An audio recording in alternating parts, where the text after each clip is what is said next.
eräänä päivänä tapasin Heikki Lehmuston ja sanoin, että missä ne 7 hetki-ohjelmat on.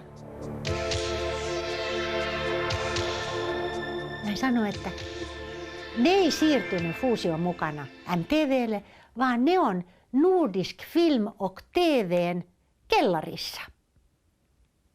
Mä sanoin, haetaan sieltä. Ja Nordisk Film och TV:n toimitusjohtaja on Antti Väisänen. Puhelu. Tietysti Lehmusto, miehet puhuu paremmin keskenänsä. Lehmusto soitti hänelle, sitten soitti vielä Kummola ja sanoi, että nyt ne 7 hetket pitäisi saada esille, että siellä on erittäin merkittävää materiaalia. Ja näin mä sain käyttöoikeudet netille.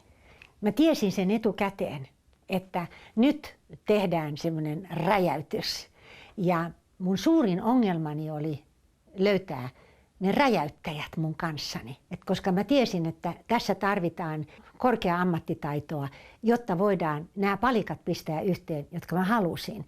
Mä en halunnut, tietysti useilla ihmisillä on nettisivuja, jotka on ihan kivoja ja syöttejä ja niin edelleen, mutta mä halusin tehdä sellaisen, joka räjäyttää.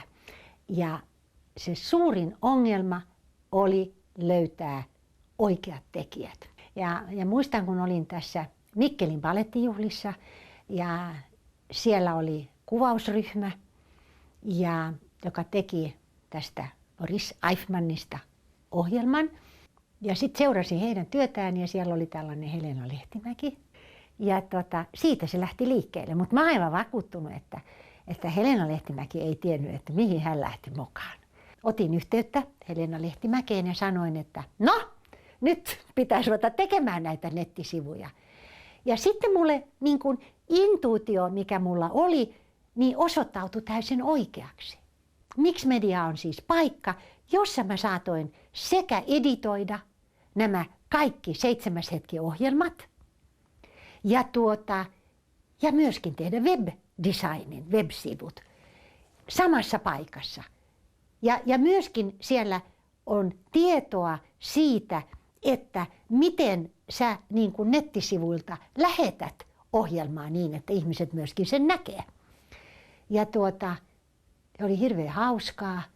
Ja sitten oli tietysti vaikeuksia siinä, että Nordisk Film och TV:n siellä kellarissa oli tuuman nauhoja, jotka maksaa siis maltaita, niiden digitalisointi. Ja mä istuin ja mietin pää käsien varassa, että mitä mä teen, tarvitsisi tehdä jotain, jolloin olin kuullut, että on olemassa laitteita, josta VHS-nauhoista voi tehdä DVDtä. Ja menin sitten paikalliseen radiokauppaan. Ja siellä semmoinen nuori kaveri, jolle mä sanoin, että onko teillä semmoista laitetta, kun pistetään VHS, niin ulos tulee DVD. Joo, on meillä. Ja sen jälkeen alkoi siis 10 tuntien mun oman arkistoni VHS-nauhojen katselu. Ja mä halusin vaan valita ne highlightit siitä, mutta kun oli tehty niin hyvä ohjelmasarja, niin highlightteja oli hirveän vaikea valita, koska se oli pelkkiä highlightteja. Ja oli 70 ohjelmaa tehtiin ja niistä mä oon valinnut vähän yli 20.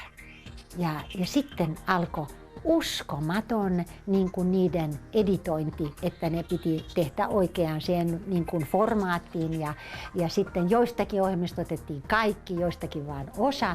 Ja sitten sen nuoren miehen kuin Topi Heimosen kanssa istuttiin ja tehtiin tätä.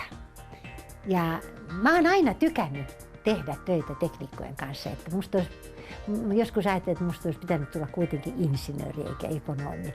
Niin koko tämä tekninen maailma, että mä elin tällaisia ihania hetkiä, että taas tehdään jotain aivan ainutlaatuista. Ja sitten kun se oli tehty, niin sitten alkoi toisen nuoren miehen kanssa, siinäkin tässä on lisäarvoa nämä nuoret miehet, niin Pontus Vepsäläisen kanssa lähdettiin tekemään webdesignia. Ja se, mikä tässä on kaikkein kivointa, on se, että nämä pojat heittäytyi niin kuin täysin tähän juttuun mukaan. Että ne on myöskin tämmöisiä luovia hulluja, kuten minä, että ne näki, että tässä on nyt jotain todella niin kuin poikkeuksellista.